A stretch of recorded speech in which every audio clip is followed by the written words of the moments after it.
come on, say N-A-N-O, Namo, Namo, Venkatesa, Venkatesa. Hey, come on, say N-A-N-O, Namo, Namo, Venkatesa, Venkatesa.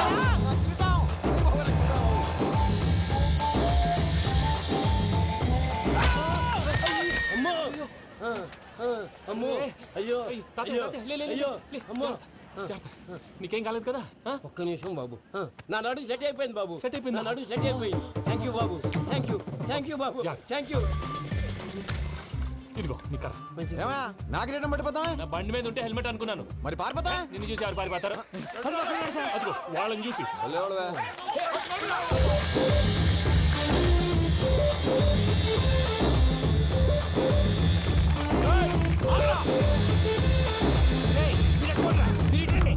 నేను దూకేస్తాను, నేను రాను. నీకు నచ్చిన అబ్బాయి నుంచే పెళ్లి చేస్తాను, కిందికి రారా. ఇప్పుడు ఇలాగంటారు, కిందకు వచ్చాక మాట మారుస్తారు. నేను దూకేస్తాను, వద్దు నాన్న, వద్దు. నేను దూకేస్తాను. బాబు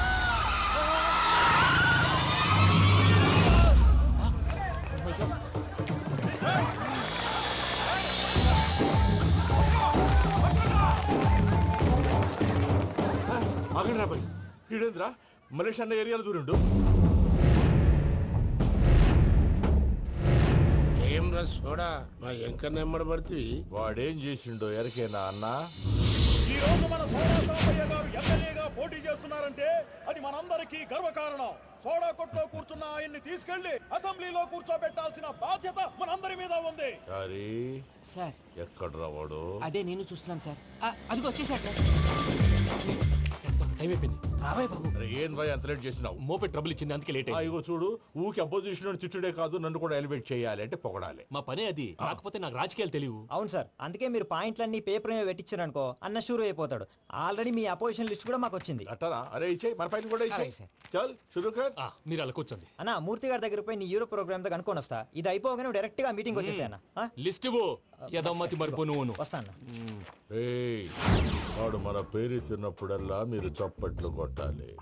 గది చూసి కిందున్న మనోళ్ళు ఫాలో అయిపోతారు. అందరికీ నమస్కారం. ప్రోగ్రామ్ స్టార్ట్ చేసే ముందు ప్రార్థన చేయటం నా అలవాటు.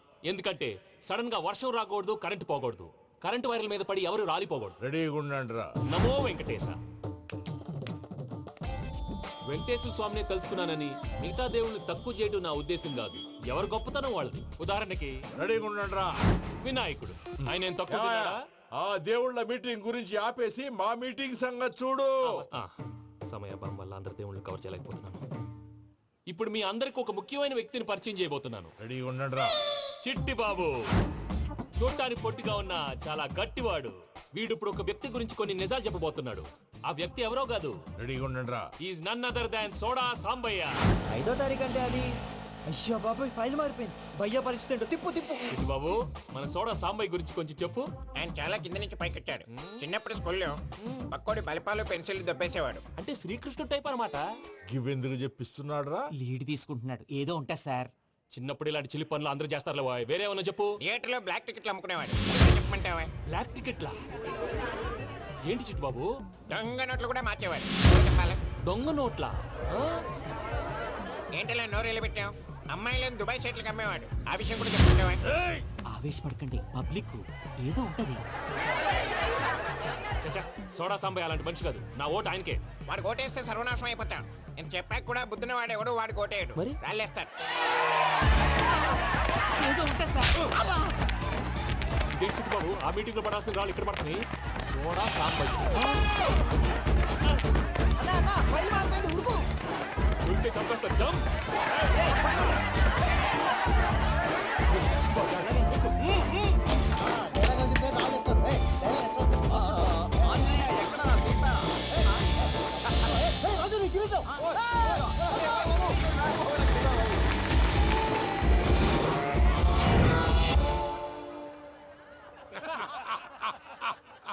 టోటల్ గా సోడా గ్యాస్ తీసేసిండు అన్నమాట. అరే ఇజ్జత్ పోయి మేము ఏడుస్తా ఉంటే గట్లా నవ్వుతారేమన మన. మా ఎంకన్నంటే ఎవడనుకున్నావురా? సాక్షాత్తు ఎంకట రమణమూర్తి. మరిగా సామె మా ఎంకన్నతోని నిజం చెప్పించిండు. అరే ఏమన్నా లాజిక్ మాట్లాడుతున్నావు? అరే అదగాడిని అప్పగించు, లేదంటే గాడిని ఎలా తీసుకెళ్లాలో మాకెరకనే. అయిపోయిండ్రా కథ. ఏంద్రా ఎంకరం తీసుకోపోతావు? తోలుకోపోతావే నా ఎంకరం తోలుకోపోతావు? తల్లి. అరే కాబోయే ఎమ్మెల్యే కొడతావు. ఎంకరం? అరే నువ్వు ఎమ్మెల్యే అయితే నాకేంది బే? నడు బే, నడు. నా ఎంకరం తోలు- అరే వాడు ఇద్దరు తీసుకున్నాక ఇచ్చతా? నీకు ఇచ్చదేంద్రా? పక్షే బాస్, నీ లంగమతి ఎవరు తెలుసు? ఊరుకో పెద్దమ్మా, ఇందులో ఆయన తప్పే ఉంది. బోల్ డబ్బులు పెట్టి మీటింగ్ పెట్టాడు, అది నా వల్ల అప్సెట్ అయింది, అందుకే నా వెంట పడ్డాడు. మీరు ఉండండి, అంతే అంతే, నువ్వు వెళ్ళండి వెళ్ళండి. వస్తానన్న అన్న మలేశ్వర వస్తానన్న. అక్క నేను బీపీ తగ్గించుకోరా నీ ఆరోగ్యం గురించి చెప్తున్నానక్క. మీరు వెళ్ళండి సార్. పెద్దమ్మా, అతను చెప్పింది నిజమే, నువ్వు కొంచెం బీపీ తగ్గించుకోవాలి. గట్లనే తక్కువ చేసుకుంటా. ఏంది భయ నారాయణ ఊరుకూరుకొని రమ్మంటివి? మన ఎంకరకి పెళ్లి గిట్లు ఏమైనా సెటిల్ అయిందా? వీడికి ఇంకా పెళ్ళి అవ్వదన్నా. అందుకే మేము ఇద్దరం కలిసి పుణ్యక్షేత్రాలకు పోదాం అనుకుంటున్నాం. ఆ విషయం నీతో చెబుదామని. ఏం మాటలు బాబాయ్? లేకపోతే ఏంట్రా, మీ నాన్న పోతూ పోతూ నిన్ను నా చేతిలో పెట్టిపోయాడు. ఇప్పుడు ఆ బాధ్యత పెద్ద బరువు అయిపోయింది. అరే ఇప్పుడు ఏమైందని? ఎంకన్నను బంగారం లెక్క పెంచితివి. పెంచితే సరిపోతుందా? వీడికి 20 సంవత్సరాల వయసు వచ్చినప్పటి నుంచి సంబంధాలు చూస్తున్నాం. మొదట్లో వర్షాకాలంలో వర్షాలలాగా విపరీతంగా వచ్చాయి. తర్వాత ఎండాకాలంలో వర్షంలాగా అప్పుడప్పుడు వచ్చాయి. ఇప్పుడు కరువు వచ్చినట్టు అసలు రావడమే మానేసి. బాబాయ్, జీవితం తోట లాంటిది, అందులో మనం తోటకూర లాంటి వాళ్ళం. తోటకూరతో పప్పు చేసుకోవచ్చు, వేపుడు చేసుకోవచ్చు, అంతేగాని రసం సాంబార్ చేసుకోలేం కదా. సంబంధం గురించి మాట్లాడుతుంటే సంబంధం లేకుండా మాట్లాడతావేంట్రా? సంబంధం ఉంది పిన్ని, నా డ్రీమ్ గర్ల్ కనిపించే వరకు పెళ్లి చేసుకోవాలని చెప్పాను కదా. నా చిన్నప్పటి నుంచి ఏ మాట చెబుతున్నాడు. ఆ డ్రీమ్ గర్ల్ ఎక్కడుందో ఎలా తెలుస్తుంది? నాకు తెలుస్తుంది. తుఫాన్ వచ్చే ముందు హెచ్చరికలాగా ఆ అమ్మాయి ఎదురుపడినప్పుడు నాలో కొన్ని కదలికలు వస్తాయి. తను నా దగ్గరకు వస్తుంటే గాలిలో గులాబీ పూలు వాసన వస్తుంది. అంతెందుకు, ఆకాశంలో సూర్యుడు 1000 రెట్ల కాంతితో నా పక్కన నిలబడినట్టుంటుంది. సూర్యుడు పక్కన నుంచుంటే కనిపించేది అమ్మాయి కాదు, యముడు. నీ ఫ్రస్ట్రేషన్ నాకు అర్థమైంది. ఒక విధంగా పెళ్లి లేట్ అవడం మన మంచికే. మంచిగా? మరి ఇప్పుడు మన ఇంటికి వచ్చేది కోడిపిల్ల కాదు, ఆడపిల్ల. కోటి ఆశలతో వస్తుంది. అందుకే ఆమెకి ఏ ఇబ్బంది లేకుండా ఫ్లాట్ తో పాటు ఫర్నిచర్ కూడా కొన్నాను. రేపు నానో కారు కూడా వచ్చేస్తుంది. ఇప్పుడు నేను పెళ్లికి రెడీ. జస్ట్ నా డ్రీమ్ గర్ల్ కనపడమే లేటు. చూసావా అన్న, ఎక్కడికి వెళ్ళా మళ్ళీ ఆ డ్రీమ్ గర్ల్ దగ్గరికే వస్తాడు. వీడికి జన్మలో పెళ్ళేయట్లేదు. ఇక మన పోదాం పదవే. నేను పరిశ్రమ కుక మన ఎంకన్న జాతకంలో దోషం గిట్లుందేమో జర చూపిద్దాం.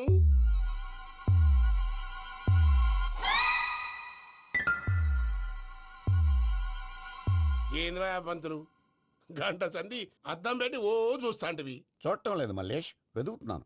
బాబు చెప్పిన డేట్ ఆఫ్ బర్త్ కి జాతకానికి ఎక్కడ మ్యాచ్ కావట్లేదు. అర్థమైంది. డేట్ ఆఫ్ బర్త్ ఏం చెప్పావురా? డిసెంబర్ 13. ఏ సంవత్సరం? ప్రతి సంవత్సరం. ఏదో తెలివితేటలు చూపించకండి. ఎందుకండి తక్రారు? 1985 అని ఇక్కడ మెన్షన్ చేశాడు. బాబు ఏంటి అలా కొట్టుకుంటున్నాడు? అబద్ధం చెప్పినప్పుడల్లా అలా కొట్టుకుంటాడండి. నిజం చెప్తే నేను ఎవరైనా కొడతారా? Why are you wasting my time? అసలు విషయం నేను చెప్తాను పంతులు గారు. మీరు ఆగండి, నేను చెప్తాను. ఏంటి అప్పుడు పుట్టావా? అప్పుడు పుట్టకూడదండి. ఎప్పుడైనా పుట్టొచ్చు. ఈ డేట్ అయినా కరెక్టేనా? నేను అబద్ధం ఎప్పుడు ఒకసారి చెప్తాను. ఓహో, అదొకటి ఉందన్నమాట. ఎప్పుడు సెట్ అయింది? అయితే నా డ్రీమ్ గర్ల్ తో మ్యాచ్ సెట్ అయిపోద్దా? గ్రహాలన్నీ ధర్నా చేసినట్టు ఒకే రూమ్ లో ఉండిపోయినాయి. క్లమ్జీగా ఉంది. పోనీ డేట్ ఇంకోసారి చెప్పంటారా? నో నీడ్ మా. అయితే పెళ్ళప్పుడు చెప్పండి. పోలవరం ప్రాజెక్ట్ లాగా నీ జాతకంలో కూడా క్లారిటీ లేదు రాజా. పలాసా గారు, మీకు చూడటం రాదని చెప్పండి. అంతేగాని మిడిమిడి జ్ఞానంతో జాతకం చెప్పి ఓ పసివాడి జీవితంతో ఆడుకోవద్దు. బాబుకి ఆవేశం ఎక్కువ. పసివాడు అని పెద్ద పెద్ద పదాలు వాడుతున్నాడు. నన్నే శంకిస్తున్నాడు మల్లేష్. ఏలే, జర పరిశ్రమలో ఉండి అట్లా మాట్లాడతాండు. నువ్వే మంచి మనసు చేసుకుని ఇష్టం ఎందుకు చెప్పరాదు? దాన్నే ఉందిలేరా మళ్ళీ. బాబుకు త్వరలో విదేశీయానం ఉంది. ఇది కరెక్ట్ గా చెప్పారు. నీకు దైవభక్తి కూడా ఎక్కువ. ఇది కరెక్టే. ఇవన్నీ ఎంత కరెక్టో నీ పెళ్లిలో ఉన్న సస్పెన్స్ కూడా అంతే కరెక్ట్. మరి సస్పెన్స్ క్లియర్ అవడానికి ఏం చేయాలి? ఈ టైప్ సిచ్యువేషన్స్ లోనే నేను గవ్వలు నేను నమ్ముకున్నాను. మిమ్మల్ని నమ్ముకున్నాను. ఈ గవ్వలు నేను బాగా కలిపి వేస్తాను. అన్ని బోర్లా పడితే నీ పెళ్లి అవుతుంది. తిరగబడితే నీ పెళ్లి అవదు. సగం అటు సగం ఇటు పడితే ఎటు కాకుండా పోతాం. ఏంట్రా మళ్ళీ ఇది? దేనికైనా లిమిట్ ఉంటుంది కదా. నోటుకొచ్చి వేస్తానమ్మా.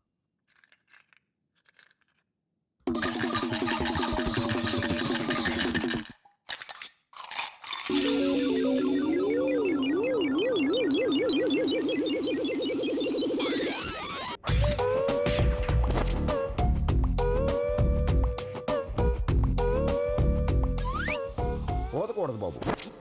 జాతకం మనం రాయకూడదు, ఉన్నది చదువుకోవాలి. దీని అర్థమైంది పంతులు గారు. మీవాడు కూడా ఈ గవ్వలాగే ఒంటరిగా మిగిలిపోవచ్చు. అలాంటి మాటలు అనొద్దు పంతులు గారు, ఇంకోసారి ట్రై చేయండి. తప్పు బాబు. సృష్టికి విరుద్ధంగా ఏ పని చేయకూడదు. అది కాదు, ఇంతకు మీరు సరిగా కలపలేదు. ఏం పెద్దమ్మా? పిల్లగాడు చెప్తున్నాడు కదా, ఇంకో పాలంటే ఏ రాదయ్యా? ఆవేశపడకండమ్మా, అలాగే వేద్దాం. ఏముంది ఇందులో? ఒకసారి కాపాడుతు లేస్తున్నాడు.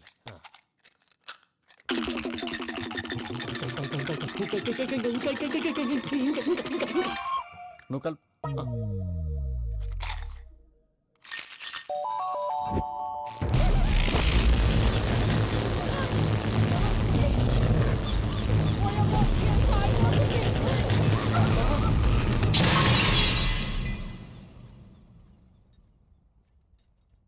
చూసావా ప్రకృతి విరుద్ధమైన పనులు చేస్తే ఎలాంటి ఫలితాలు వస్తాయో? దానికి దీనికి సంబంధం ఏంటండి?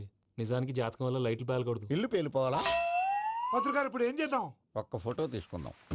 నువ్వు కూర్చోమ్మా, గవ్వ కాంబినేషన్ కావాలి. ఎందుకండి? గవ్వ నిలబడడం ఎవరైనా చూసావా? పాలపంత వచ్చినప్పుడు వింత అనుకున్నాం, ఇది అంతకంటే పెద్ద వింత. ఫోటో జంక్ చేసే ఇంక నువ్వు లేవచ్చు రమణ. త్వరలోనే ప్రపంచం అంతమైపోతుందని టీవీ 9లో చెప్తే నమ్మలేదు. ఈ పరిణామాలన్నీ చూస్తుంటే నమ్మాల్సి వస్తుంది వెంకటరమణ. ఈ జాతకుడికి పెళ్ళంటూ జరిగితే ఒక నెలలో జరిగిపోవాలి, లేకపోతే జీవితంలో పెళ్లి యోగం లేదు. ఇంకోటి ఉందమ్మా, త్వరలో నీకు రాహుగ్రహ ప్రభావితుడైన ఒక కేతువుగాడు పరిచయం అవుతాడు. దాంతో నీ జీవితంలో పెనుమార్పు సంభవిస్తుంది.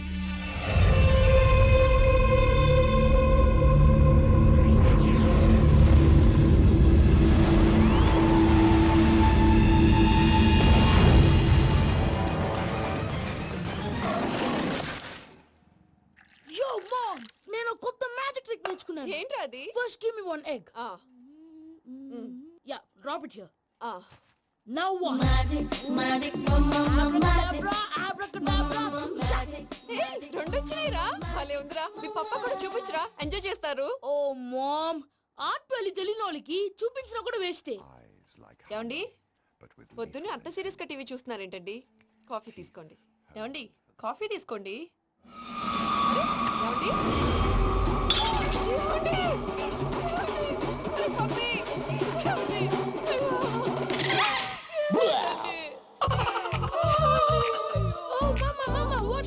ఎందుకు ఏడుస్తున్నావు? మీ పప్ప చచ్చిపోయాడ్రా. మనకు అన్యాయం చేసి వెళ్ళిపోయాడ్రా. అరే, ఇందాక టిఫిన్ కూడా బిగ్గలాగా తిన్నాడు. హే మమ్మీ, ఎందుకు ఇంత ఏడుస్తున్నావు? నువ్వు ఏడిస్తే పోయిన బాబా తిరిగి వస్తాడా? Think practically mom. ఇప్పుడు బాడీని ఇక్కడే తగలబెట్టాలా, లేకపోతే ఇండియా తీసుకెళ్ళాలా? ఎనకండి హ్యాపీగా చచ్చిపోయారు. ఊరుకోరా, ఏం మాటలురా. రే, నువ్వు చాలా మ్యాజిక్ చేస్తావు కదా, ఏదో ఒక మ్యాజిక్ చేసి మీ పాపాని బ్రతికించరా. ప్లీజ్ రా మమ్మీ, ప్లీజ్. అలా పడేసావేంట్రా? Mom please don't disturb me. ఇదంతా ట్రీట్మెంట్.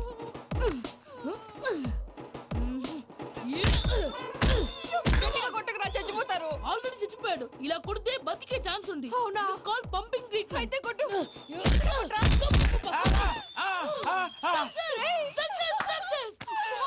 ఏమైందిరా? మీరు చచ్చిపోయారండి. వెంటనే పమ్మిగాడు పట్టు వదులుకుండా మీ గుండెల మీద గుద్ది మీకు ఊపిరి పోసాడు. ఇంకా చెప్పు తెలిసిన పోసేవాడు. వెంటనే ఈ విషయం పెద్దవాళ్ళకి. నేను ఎవరైనా పెద్ద మనిషి ఆయనంటే 10 మందికి చెప్పడానికి. నువ్వేంట్రా, నేను చచ్చిపోయానని అమ్మ వెక్కి వెక్కి ఏడుస్తుంటే నువ్వు సైలెంట్ గా ఉన్నావేంటి? నేను ఏడ్చాను పాపా. ఎంతో అబద్ధాలు చెప్పక నేను చూడలేదనుకున్నావా? చచ్చిపోయారు కదా, మీరెలా చూసారు? చచ్చిపోతే ఆత్మ స్ట్రైట్ గా పైకి వెళ్ళిపోద్దా? ఎవరు ఏడుస్తున్నారో లేదో చెకప్ చేసుకుని మరీ వెళ్ళిపోద్ది. అవును, పూజ లేచిందా? లేపమంటారా? పూజ అని లేకపోద్ది. తండ్రి లేని పిల్ల, కాసేపు పడుకొని. అన్నట్టు రేపు ఇండియా నుంచి కళాకారులు వస్తున్నారు ప్రోగ్రామ్ ఇవ్వడానికి. మనం కూడా వాళ్ళతో పాటు బయలుదేరాలి. నేను చెప్పారు కదండి.